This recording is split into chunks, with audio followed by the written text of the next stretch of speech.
جس نے گناہ چھوڑنا ہے نا، قرآن نے ایک بڑا شاندار اصول دے دیا، ان الحسنات یذہبن السیئات، نیکیاں خود گناہوں کو مٹا دیتی ہیں، گناہوں کو ختم کر دیتی ہیں۔ اب ایک شخص کا بیہیویئر یہ ہے کہ وہ کہتا ہے کہ میں نہیں چھوڑ سکتا، اگر وہ نہیں چھوڑ سکتا تو اس نے کوشش کیا کی ہے، کتنی اس نے اللہ تعالیٰ کے سامنے گڑ گڑا کے دعائیں کی ہیں کہ یا اللہ یہ میں چھوڑنا چاہتا ہوں، مجھے چھڑوا دے، کتنی اس نے نمازیں پڑھی، کتنے اس نے نوافل پڑھے ہیں، کتنے اس نے قرآن پڑھا ہے، کتنا وہ بد نظری سے بچنے کی کوشش کی ہے، کتنا اس نے کیا ہے کہ اس کے بعد وہ کہے کہ میں چھوڑ نہیں سکتا۔ اس نے اگر ایک بھی نیکی کی ہو، یہ ممکن نہیں ہے۔ دیکھیں دو چیزیں، ایک ہے نیکی اور پھر نیکی کا رویہ، دوسری چیز ہے برائی اور برائی کا رویہ۔ نیکی کی طرف چڑھائی ہے، برائی کی طرف اترائی ہے۔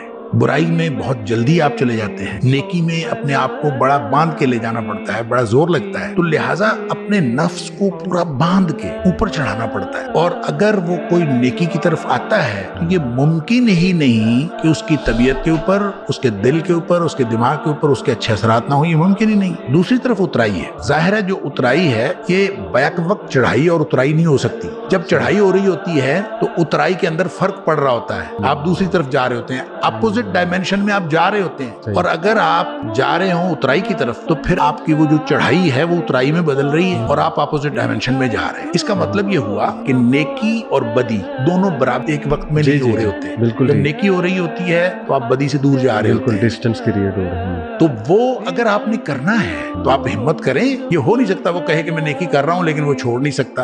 نیکی کرے گا تو وہ خود بخود اللہ تعالیٰ اس کے لیے وسائل پیدا کر دے گا، ایسے ذرائع پیدا کر دے گا کہ وہ نیکیاں اس کی برائیوں کو ختم کر